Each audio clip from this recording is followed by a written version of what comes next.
Alright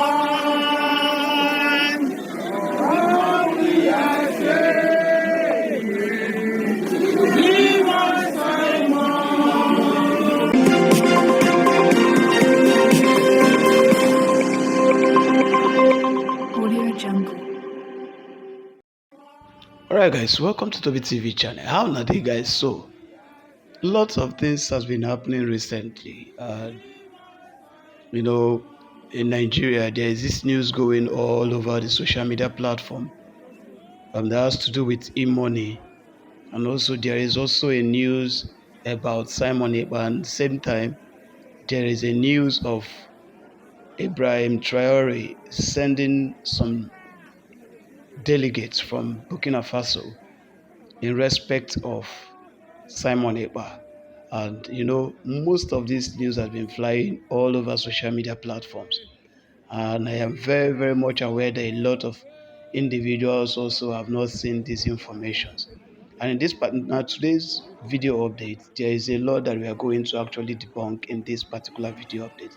So I want you to take your time and watch this video to the very end. And also, some parts of the Edo State also has already agreed to be calling their Enoge Igwe, or a name that is in line with what the Igbos call their king. I want you guys to see all this news, and we'll be right back. For Nnamdi Kanu to be released from prison. Yet, Nnamdi Kanu will not die, says the prophet. Yes, my people, a very young handsome prophet has just come up with a very strong prophecy saying that he saw a lightning, a very powerful lightning, a very powerful thunder that is going to strike in DSS custody. That thunder will declare all the windows and doors of the prison yard open, as Nnamdi Kanu will be forced out of prison. In fact, that is the reason why they will quickly release Nnamdi Kanu and send him back to the UK.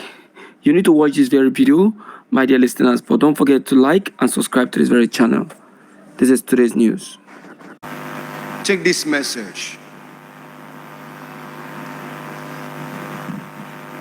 The message is very, very sweet and very, very sweet. Very, very sweet. It's about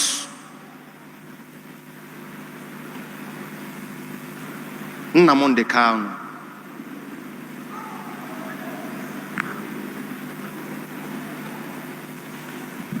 A flash of thunder flashed, and the thunder was strike a knot. After the striking of the thunder, the news changed. Nobody can kill Nnamdi Kanu.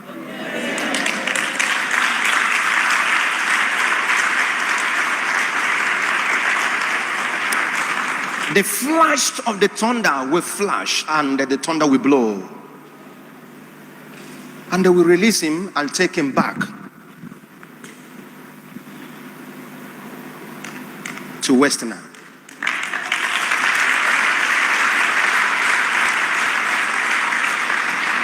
He will go back to Westerner, and the race will continue. That's what I saw. It's coming to happen. So nobody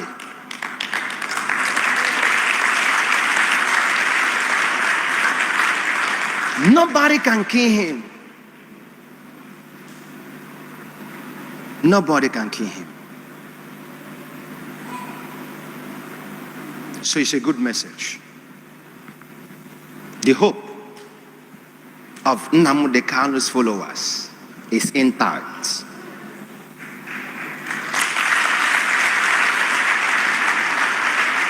So not only my people, the prophet started by saying that the message is a very sweet one, a very, very, very sweet one. That is to tell you that the freedom of Nnamdi Kanu is going to be very, very swift, easy. Despite the thunderstorm, he is going to come out of that very detention unarmed and untouched. My people, this is a very loving and testimony, and I must commend this very man of God. Kudos to you, sir. You are too much. My dear listeners, for those of you who are doubting Thomas, you don't need to doubt, because no be him alone they talk this very one. Many has been prophesying on this very issue, and it will come to pass. It will come. It will come. Don't forget to like and subscribe to this very channel. Hey, my people, you all are welcome today. Before we start, let's listen to this idiot from Benin and hear the rubbish that he has to say. Then when he's done talking, I continue from there. In Edo State, I've explained this several times. There are no class. It's just a traditional ruler, and that's the only about Benin. Every other title holders are chiefs, are delegate subjects of the Oba of Benin. So if you feel that you are a king in your own right, that is just a personal thought or an afterthought. Or you can say a personal ambition. But don't allow it get to the public. That's what we're saying. Everybody can claim to be a king. Even the law prohibits that any other person should see himself as a traditional ruler. As far you are within the geographical space called Edo South Senatorial District, all right, that is what the law says. So if anybody now comes out and said that he is Obi of this, he is there of this, it is now between that person and the law.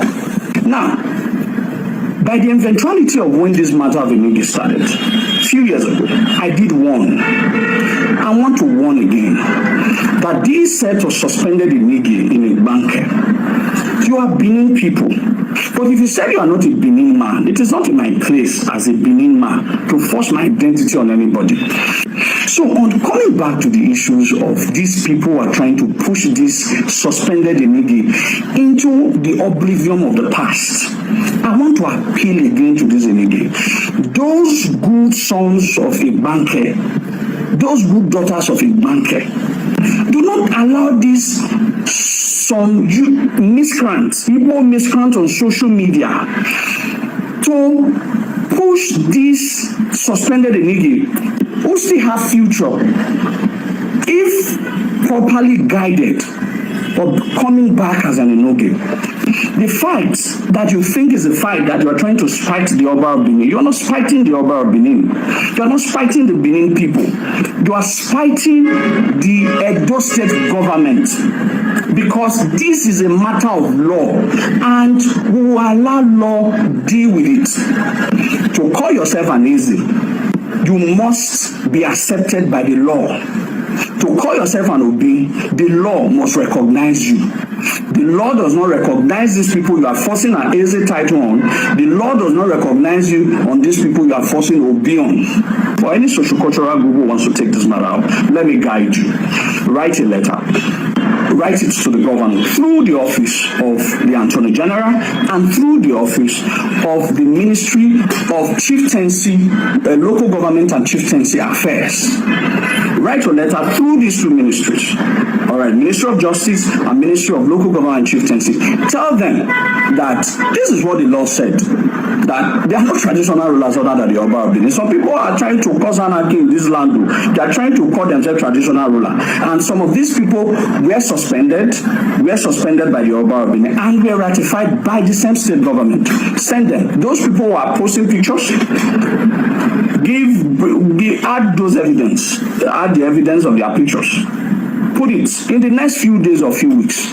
Most of these people will be in Oko or in White House and quote the 1979 edits all right, that outside the Oba of Benin, every other one are chiefs of the Oba of Benin, which were enabled and created. So it is not in my place for me to tell the Igbake people they are Benin people or not. Everybody can identify who they want to identify with. But what we are saying, as far as those South Senatorial District is concerned, you cannot be a king here. It's only the Oba of Benin that can be. Whatever title you think you hold, you are a subject of the Oba and you're the chief of the Oba. That's what we've said. If you have anything against that, go take us to court. You take us to court. I, Izoruwa, will be there. But for those who have allowed these young miscreants to deceive them, it's only you that I pity. Because by tomorrow, some of you are going to use your hand to go and remove those signposts after spending some days or weeks or months in jail. Okay, my people, you all have heard what that Osu from Benin said. Well, that is how Benin people were raised. They grew up that way. They believe that anything their Oba says is the truth, whether he is wrong or he is right. As you can see, if you check their comments all over social media concerning their Oba, whether he is wrong or right, they support him. That is how they were being raised. Since the invasion of Edo Kingdom by Oromiyan, that is how they are raised. And that's why this boy is saying all sorts of rubbish. He said that in Edo South, that there are no other traditional ruler except the Oba of Benin, and that every other traditional holder is a chief and delegate subject to the Oba of Benin. Now, if you look at the rubbish he said, you will know that this set of Benin people don't really have sense. Now, you will start by asking yourself, before the creation of Edo State, have Ibanke people and their royalty be existing? Yes, they have been existing. Before the creation of Midwest, have Ibanke people and their royalty be existing? Yes, they are existing. Before the creation of Nigeria, are Ibanke people and their royalty existing? Yes, they are existing. Before the British stepped their foot in Africa, are Ibanke people and their royalty existing? Yes, they are existing. Before the Portuguese stepped their foot in Africa, are Ibanke and their royalty existing? They are existing. Before Benin people invaded Edo Kingdom from Ile-Ife, are Ibanke people and their royalty existing? They are existing. So how come? Because they now found themselves in Edo State, the Oba of Benin is now the only king. Why royalties that have been existing before he came from Ile-Ife are now chiefs under him? When we visited the Obi of Ota in Ibanke and interviewed him, he said that Ibanke started to exist in the 11th century, which is 1,000 years ago, and that his royalty is 1,000 years old. And the Oba of Benin's throne is just 900 years old, which started to exist in the 12th century. So how come is the Oba of Benin calling the kings of Ibanke that are not under him? He is not the one that appointed them. How come is he calling them his chiefs and delegates? Is that not an insult? Alright guys, so like what you guys see over here, see Benin people are threatening Ibanke people and their kings for accepting their Igbo identity and denying Benin origin. Their threats means nothing. We, the Igbo unification movement, stand with Ibanke people, and there is nothing Benin people can do about it. So this is a practical example of what I explained earlier.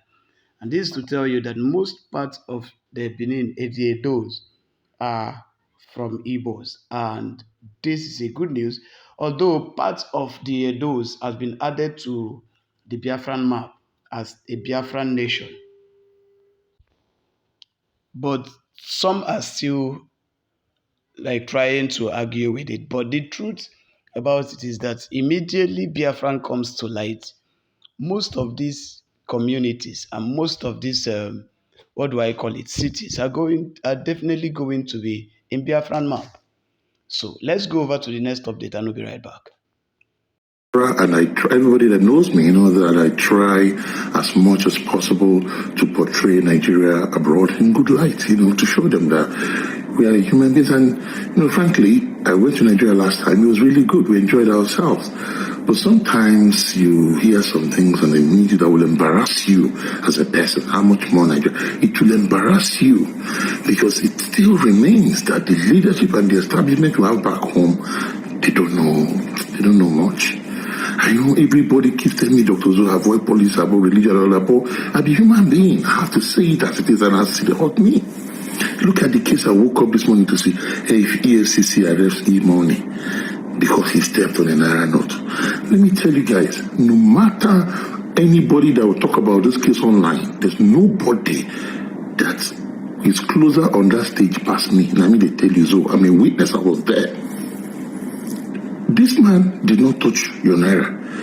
Yes, there was one riffraff on the floor that sprayed money. Remember, look at that video. Obi left the stage, and Obi made sure he called people to go and pick up those money. Maybe one or two, they didn't pick it up. I don't know, I wasn't sure, but maybe Imani stepped on it. And mind you, there were over 3,000 people there. 3,000 people. Oh, EFCC arrest E-Money because he stepped on Naira mutilation. You guys, to be honest with you, in fact, EFCC, I'm disappointed with you people. I'm disappointed.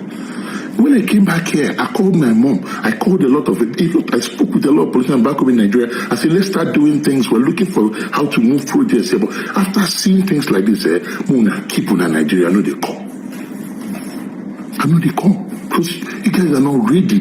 Out of all the crime that is existing in Nigeria, the one that you find most grievous is E-Money stepping on Naira notes. So that you go harass them once I collect money. Let me tell you something.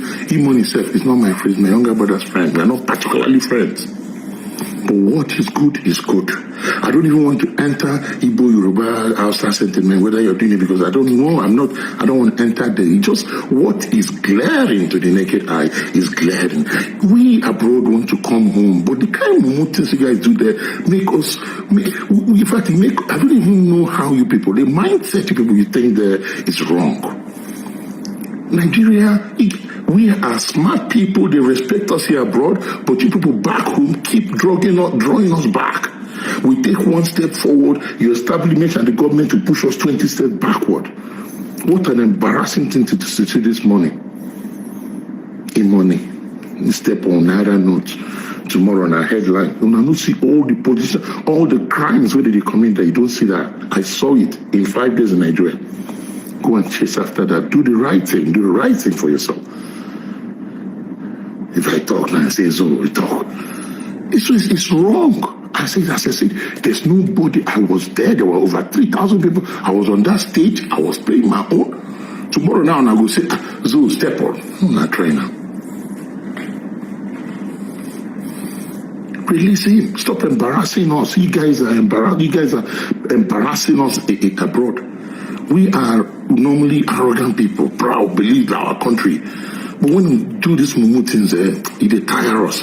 And honestly, I put everything on hold first because I don't you guys are not ready for us. You guys are not ready for Nigerians and diaspora. And until you're ready, which is going to happen.